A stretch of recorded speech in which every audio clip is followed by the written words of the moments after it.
Just want to let you lot know that if you're watching this clip on the Fozcast YouTube channel, the full episode is now available to watch exclusively on Spotify, and it's free. Come on. FPL. We can't go any further. Yeah. Before we get into Ben Mee, the player, we want to talk about Fantasy Premier League. My captain, my hero. He's not your captain. My Don't FPL lie. legend. You've never had Ben Mee. He's not my captain. I'm just part of the narrative.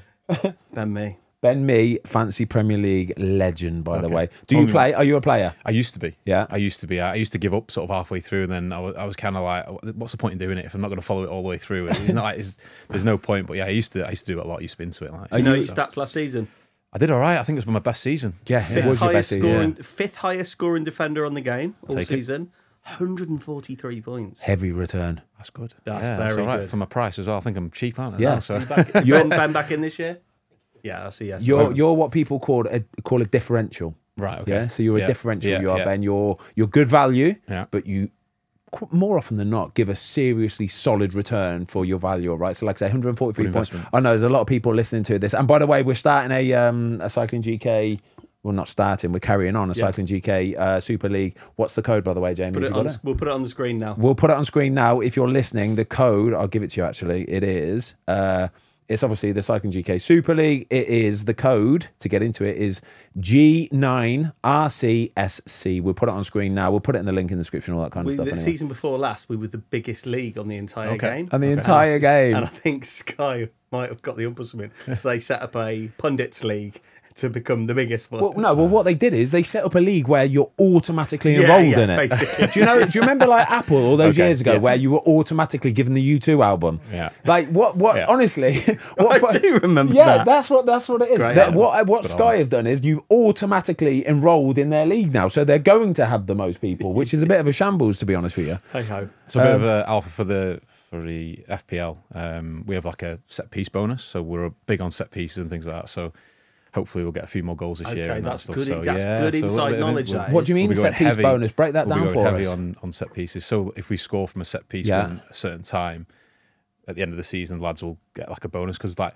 Brentford are big on sort of stats and percentages of scoring goals and things like that. And so set pieces is a sort of a high chance of getting a shot on goal or a chance or whatever the numbers are. So yeah, we sort of work off that, and at the end of the season, it sort of add it up from for and against. So if you, I love that. So like that, so it gives you the incentive to. That is kind of going for it. that screams of Brentford all over to me. Because Brentford, like with Brentford, I was surprised when I went there and that this was the way they did it and that. But yeah, so it's. So we even all right. So we just quickly then. So we were looking at our set pieces for last year, and 25% of our goals came from set pieces. Yeah. Is this something that other teams should seriously take note of then? Potentially, yeah. I mean, we take every opportunity to make the most of our set pieces. We work on them a lot. Yeah. And we scored a lot of goals from it. I think we scored, 25 goals or something like that. Hey, that's going to be about a third of all your goals then. In a way that we sort of measure it as our club, but measure it probably differently to the Premier League measure. Not a direct like header or a direct header from a set piece. Within like, second phase could be part of the set play.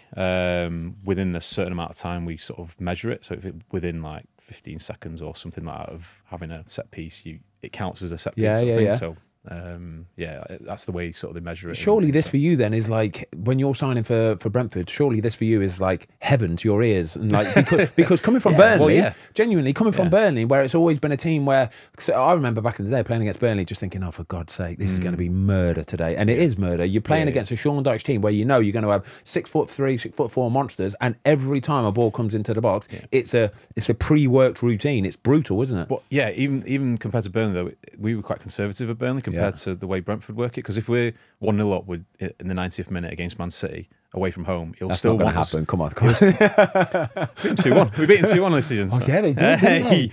Yeah. Do you know what I mean? He'll still want us to go up. He won't like really. No like, shying away. Yeah, no. So when I first arrived, I think there was a game and I was looking over. Should we? Are we going up? Like, are we? Yeah, and he was like, "Don't ask me. just go up." Like, you stick to your principles, honestly, and that's it. Every time like that, it's like go for it. Like.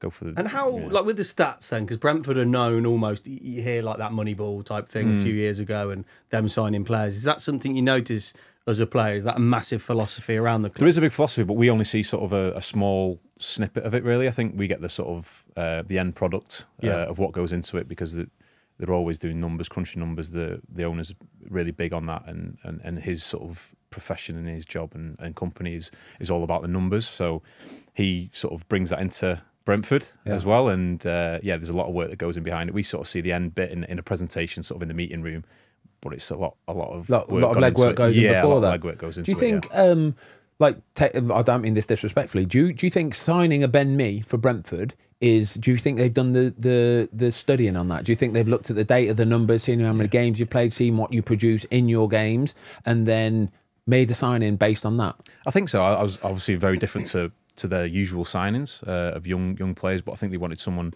to come in with a little bit more experience. I think they've seen numbers and my defensive capabilities, probably looked at that, I guess, and maybe my set pieces as well at the same time, sure. Getting my head on things and in the opposition box and maybe our box as well. So they probably looked at that and maybe thought they could work with something. That's definitely something that, like, Brighton and Brentford are the two that really stick out. Yeah. That you say, like you're saying about, this is the way we're incentivised on set pieces, and maybe not even first phase but second phase. That's something that those two teams in particular, you can see when players are signed in, they just slot in. And that's not by chance, is it? No. It is because of a recruitment process, because you sign players based on their attributes, right? Like I say, I'm pretty sure. And again, I don't mean any disrespect by this, but when you're signing a player, I know what it's like behind the scenes. You know what it's like behind the scenes. There's certain players that probably go under the radar a little bit, and they don't get the respect or the praise that they fully deserve. But there's certain players that I've played with where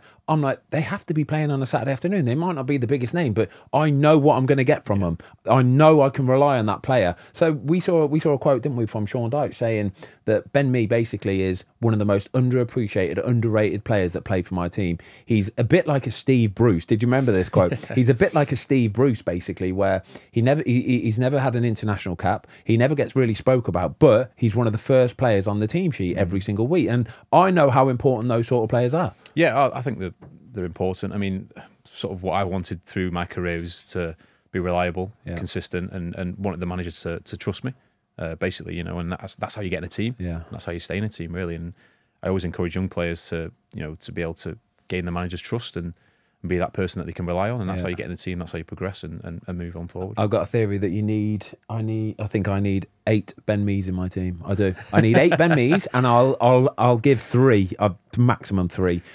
Those little rogues, those. You want much pace in your team. So. Yeah, I know. That's fine though. I know what I'm going to get from them. As long as everybody's on the same page, you've got half a chance, haven't you? You let those 3 rogue ones go and do what they want to do. You know that they might be a 4 one week, they might be a 10 the next week, but you need a solid base, don't you? Yeah, I agree with that. I think going back to Burnley, I think we sometimes lack that rogue that will just go and do a little bit and win the game for you, sort of thing, off the cuff, or do something like that would like win the game or score an unbelievable goal, something like that.